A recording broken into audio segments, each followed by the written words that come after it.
नमस्ते सदा वत्सले मातृभूमि जय हिंद। दोस्तों आज का ये टॉपिक काफ़ी इंपॉर्टेंट है। भारत को अब चीन के खिलाफ अपनी मारक क्षमता को बढ़ाना होगा और यही वजह है कि भारत को अमेरिका से इन 5 हथियारों को लेना ज़रूरी हो गया है। और अगर भारत इन हथियारों को अमेरिका से लेता है तो निश्चित तौर पर भारत को चाइना के ऊपर एक निर्णायक बढ़त मिल जाएगी। दरअसल अभी हाल ही में अमेरिका के राजदूत एरिक गॉर्सेटी ने कहा कि वो चीन को रोकने के लिए भारत की क्षमताओं को मजबूत करने के लिए अमेरिका के प्रयासों को बढ़ावा देने के लिए तैयार है। दरअसल भारत एक कठिन पड़ोस की स्थिति में है और भारत को 2 फ्रंट वॉर की चुनौती भी है। हालांकि ये बात तब सामने आई है जब भारत अपनी पश्चिमी सीमा के साथ अपने जम्मू और कश्मीर क्षेत्र में उग्रवाद और सीमा पार आतंकवाद से जूझ रहा है। जम्मू कश्मीर को लेकर तो भारत और पाकिस्तान का एक लंबा विवाद चल रहा है। दरअसल भारत कश्मीर क्षेत्र के दक्षिण भाग को नियंत्रित करता है, जबकि पाकिस्तान और चीन इसके उत्तर पश्चिम और उत्तर पूर्व भागों पर कब्जा करते हैं। वहीं चीन की पीएलए के साथ विवाद अब दूसरी सर्दियों में भी प्रवेश कर गया है और दोनों पक्षों के बीच अभी तक कोई निर्णायक बातचीत नहीं हुई है। इसके अतिरिक्त चीन और पाकिस्तान के बीच जो संबंध है और पाकिस्तानी सेना को चाइना उन्नत हथियारों से लैस कर रहा है, जो कहीं ना कहीं भारत के लिए एक महत्वपूर्ण जोखिम बन चुका है।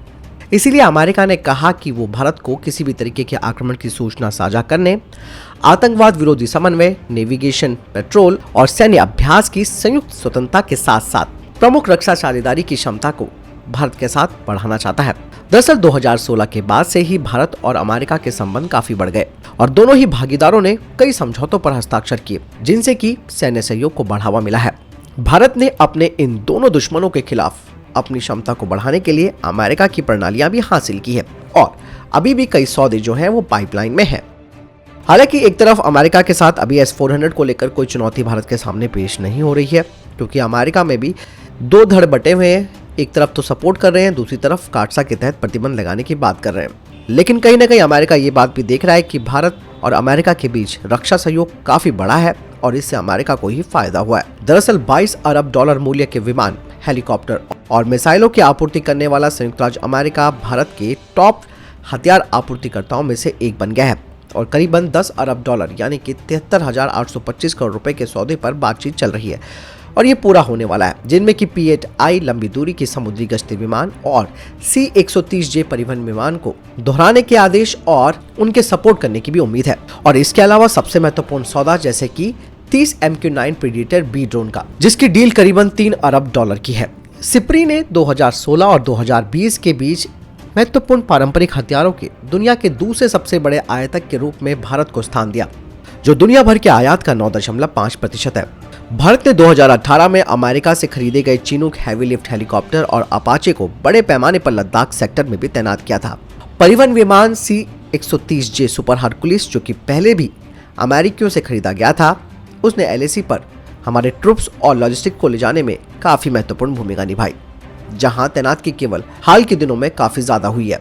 अब बात करते हैं दोस्तों कि आखिर कौन से वो 5 हथियार हैं जो भारत के लिए लेना जरूरी हो गया है अमेरिका के साथ, और यही भारत को चाइना के ऊपर एक एज यानी कि बढ़त दिला सकते हैं। देखिए, सबसे महत्वपूर्ण खरीद है जो भारत अमेरिका से कर सकता है वो है 5वीं पीढ़ी का स्टेल्थ फाइटर जेट F-35, और ये काफी जरूरी भी हो जाता है क्योंकि चाइना हमेशा अपने J-20 के दम पर भारत पर प्रेशर डालता है और उसने LAC पर भी इसे तैनात किया था और अमेरिका भी अपनी कई नीतियां बदल चुका है। उसने अब अपने F-35 को उन देशों के लिए भी पेश किया है जो कि मूल रूप से उसके संघ का हिस्सा नहीं थे, जिसे कि आप इस तरीके से समझ सकते हैं जो देश नाटो के सदस्य नहीं है वो भी इसे खरीद सकते हैं और भारत इसे फॉरेन मिलिट्री सेल के माध्यम से खरीद सकता है अगर भारत इसमें रुचि दिखाता है तो।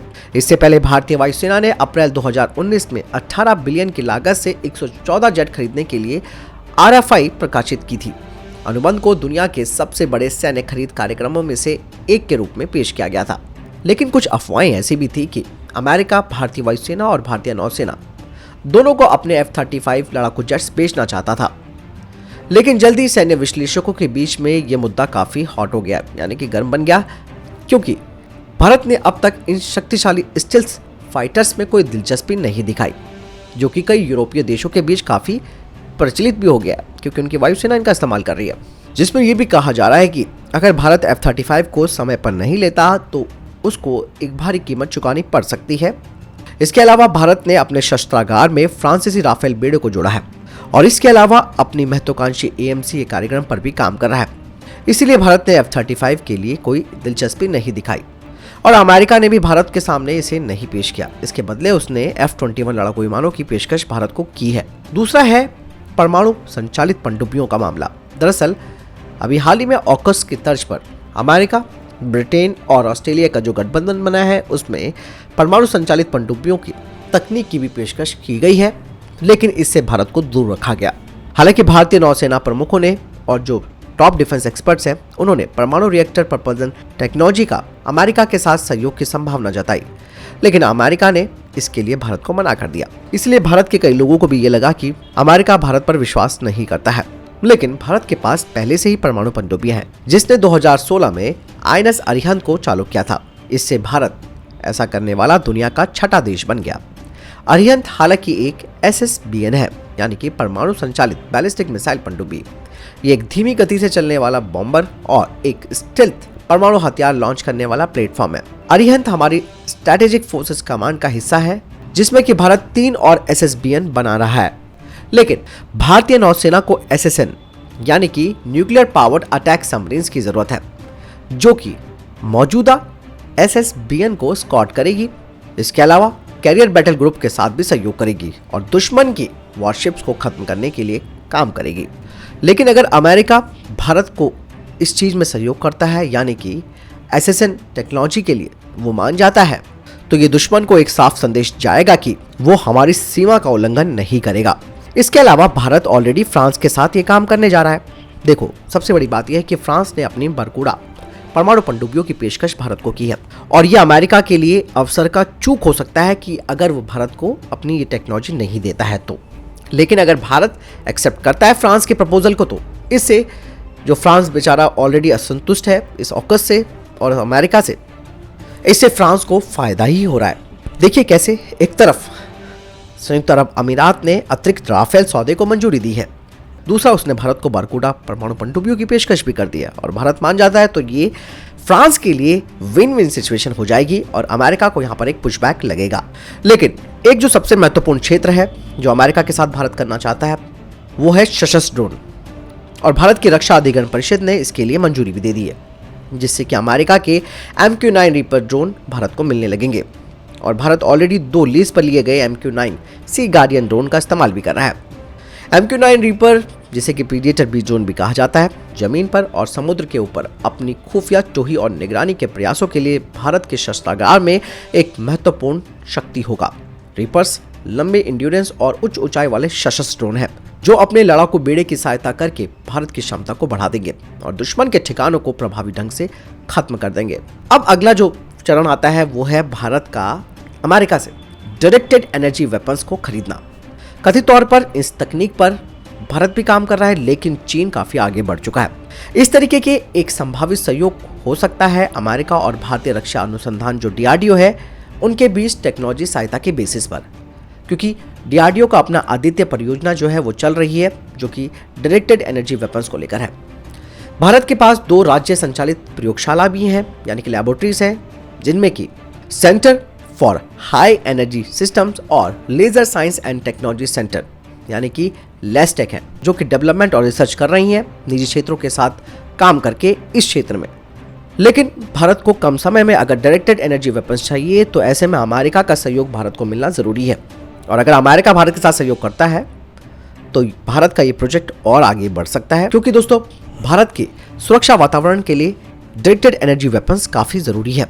विशेष रूप से जैसे मैंने कहा कि चीन और पाकिस्तान के साथ भारत के तनावपूर्ण संबंध है, उसको ध्यान में रखते हुए यहाँ पर यह भी ध्यान देने वाली बात यह है कि चीन लेजर हथियार सहित कई प्रकार के डायरेक्टेड एनर्जी वेपन्स का डेवलपमेंट कर रहा है, और यह भी कहा जा रहा है कि चाइना ने एक टैक्टिकल लेजर प्रणाली का परीक्षण किया है जो अमेरिकी नौसेना के लेजर वेपन सिस्टम के समान दिखता है, जो एक सतह विरोधी वायुरोधी रक्षात्मक हथियार प्रणाली है।